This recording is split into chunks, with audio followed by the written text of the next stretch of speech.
Hello again and welcome. I'm Dr. Vyas, founder of New Wave Wellness Center, and this video is going to be very interesting. This is something where I'm going to talk to you about 5 blood tests that you should be getting.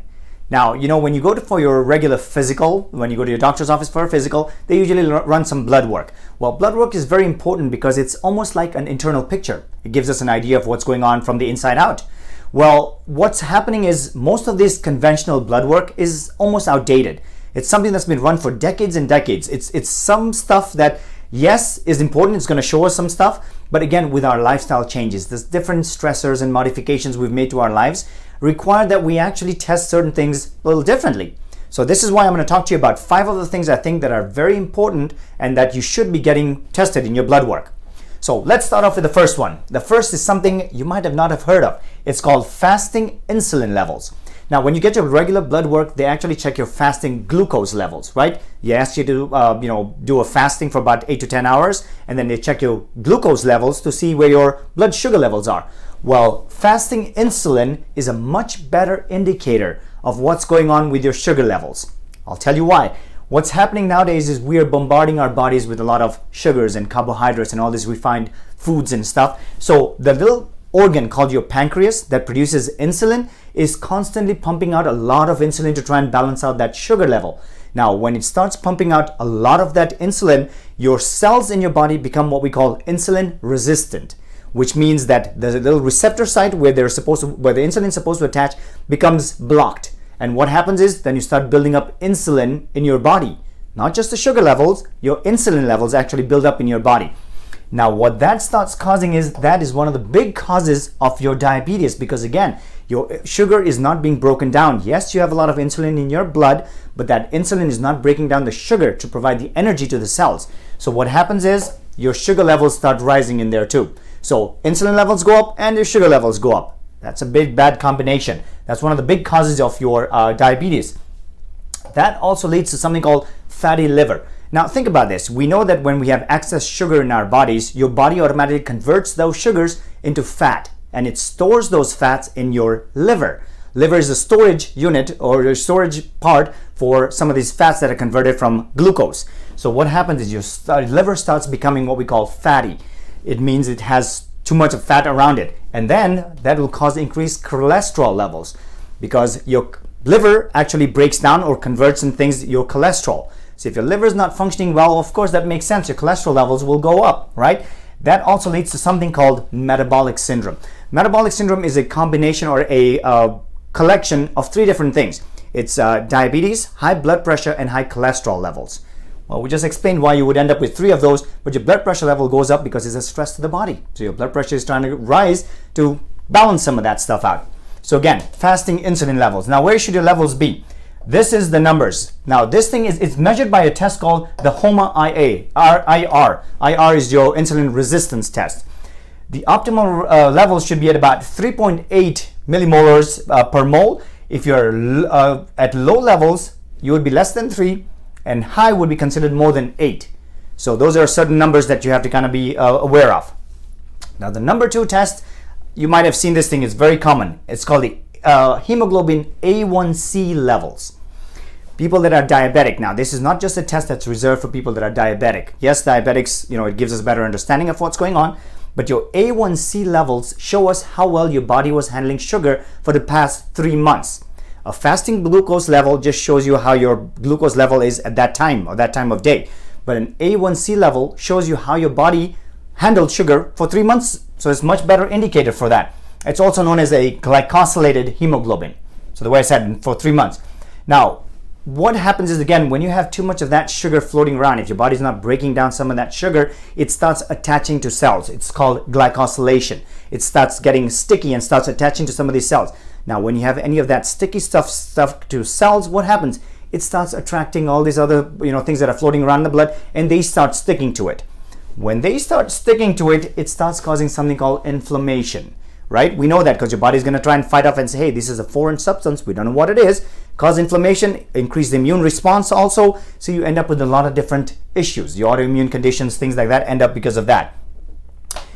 A1C levels are actually known as what's called all-cause mortality, because they are one of the reasons why if you have too much of that A1C level, your all-cause mortality means you have so many different factors that can cause mortality. So that's something to be concerned about. Now, optimal ranges are, again, now if you've had A1C levels done, they usually, they tell you, if you're anything between 5.5 to about 6.0, you're considered pre-diabetic, which means you are predisposed to getting diabetes if you don't control certain health factors. So anything above 6.0, you're a diabetic. Well, we've had some patients that come in here with about 14, 15, 16 A1C levels. So you can imagine what kind of damage is going on in the body too, right? So you want that at least below 5.0. That's the number that, again, if you're controlling your diet and all that stuff, it's very easy to have your A1C levels to be less than 5.0. So that's one thing. Now, most of these other factors we're talking about lead to what? It's the whole thing we've talked about a lot of times, inflammation. Inflammation is the root cause of many chronic conditions, or almost all chronic conditions. So the third test that I definitely recommend is something called a high sensitivity CRP, which is C-reactive protein. It is a kind of protein that is produced by the body when there's inflammation going on. So this is something that's a high sensitive C-reactive protein test. Again, it's an inflammation marker, but it actually tells you, well, it's not very specific because it doesn't tell you exactly where that inflammation is. But again, there's certain other tests that we can run to find out what else is going on. But a high reactive sensitivity C-reactive protein is a very important test just to find out, again, even your cardio risk. Because when your inflammation, again, cholesterol is not the big thing that causes heart problems. Inflammation is. There's been a lot of research done. I know people look at me funny right now, but again, cholesterol is not the reason people end up with heart disease. It is the inflammation. Now, high levels of cholesterol in your blood is a mechanism that your body does to help because of the inflammation. So those are big things. So we want to make sure you have HCU reactive proteins checked, and that level, the number should be less than 1. So we have to keep an eye out for that kind of stuff too. Now going on, when you again have blood work done, there's something, your lipid profile. This is where they check your total cholesterol levels, your triglycerides, something called HDL, LDL, the good cholesterol, bad cholesterol stuff. Well, the other test now that is very important and very impressive is something called an NMR lipoprofile. This is a nuclear magnetic resonance lipid profile, which means they're actually breaking down each one of these lipid things and telling you which one is good and which one is bad. Pretty impressive, isn't it? So we all know part of the lipid profile or your cholesterol profile is something called the LDL. LDL stands for low density lipoprotein. It's a protein. It is not a cholesterol molecule, but it actually transports cholesterol in the body. This is where some of the cholesterol molecules attach, and these are what's taken around throughout the body. LDL is what takes cholesterol from your liver into your bloodstream, and that's why it's considered the bad guy, right? Because you don't want cholesterol floating around in our bloodstream. And then there's the other one, which is HDL, which is high density lipoprotein, which this one takes cholesterol from your bloodstream into the liver to be broken down. So it's considered the healthy or the good guy. Now, the big factor is in LDL, there's tons of different things. LDL is not a bad thing. You do want cholesterol in your blood. There's a lot of different factors. Cholesterol is a precursor for hormone formation. It helps with certain times of stress, a lot of different things. So it's not the bad guy. What NMR does, it checks for something called VLDL. That means a very low density lipoprotein. What the NMR does, let me tell you this, it checks the number of particles and the size of each one of these LDL guys. Because LDL, the bad guy that we're calling, there's different things that different ones do.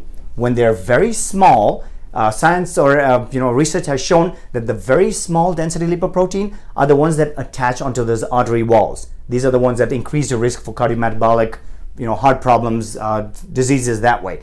So you do not want too much of that VLDL in our bodies. This is one thing, again, so your level should be in something called a pattern A. There are certain graphs and stuff when you actually get one of these things done. It's very impressive because they show you your numbers and where you sit. So you want to be in something called a pattern A of your VLDL or your NMR lipo profiles there. Number 5, this is one of my favorites. This is again, which I think almost everybody should do now, because think of our lifestyles. We are so stressed. We have so many different stressors. When I say stress, people always think about, your physical, emotional stress. Well, that's just one of the stresses. Temperature is a stress to the body. Chemical stress, all the foods and stuff that we're eating are putting so many different stressors to the body. When you experience any kind of stress, you've heard me talk about this. There's a gland called your adrenal glands, which produce something called cortisol. Cortisol helps you deal with stress. Now, cortisol is not a bad guy. Cortisol is actually wonderful because it helps your body deal with stressors. As I said, when you have too much cortisol, which means when you are in what we call chronic stress, which almost everybody is nowadays, when you have too much of that chronic stress going on and the cortisol levels are constantly being bumped up or they're way too low, then it starts creating issues. Now, cortisol can be tested through a blood test, but we also suggest something called a saliva test. In the saliva test, it's a little bit more accurate, I would say, because it tells you exactly in your blood, cortisol and all these things are bound to certain carriers, just like I was talking about this guy, that are taking the hormones from one place to another. In your saliva, your hormones are in what's called a free state, which means you get a much better reading or understanding of exactly what your cholesterol or cortisol levels are. Increased cortisol, again, we know that it causes mood and sleep disturbances. That's just one of the things. But did you know that chronically high cortisol levels have been linked to insulin resistance? Because again, if your body is always under that stress response, what is it trying to do? It's trying to produce more insulin to bring you more sugar into your muscles, and that starts creating more of that insulin resistance because your body just says there's too much insulin out there, our cells are just going to become numb to it. We don't want that. And it also increases your risk for all this metabolic syndrome. Again, as I said, metabolic syndrome, one more time, is high blood pressure, high cholesterol levels, and high sugar levels.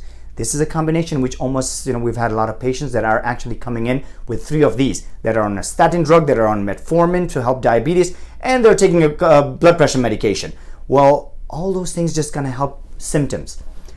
Most of these things show us exactly what's going on, and then as we say in our office, we look for what we call the root cause. What is causing any of these things to go haywire? When you know the root cause, you know what to correct, and we can then actually correct the whole system in here. So these are some of the 5 tests that I definitely recommend next time you're getting blood work done. Have your doctor or ask your doctor about them. If he doesn't know about these, maybe it's time to maybe educate him on this, or just find another doctor. Sorry to say that. But again, these are some of the tests for our modern lifestyles now. They're definitely recommended. And I hope this information has helped you. And please share this information with others. There's a lot of people that have been going to the doctors, getting the same blood work and getting same results, not experiencing the health and life that they want to. So again, if you know what's going on, you know what to correct. So please share this information, and I'll see you in the next video. Thank you.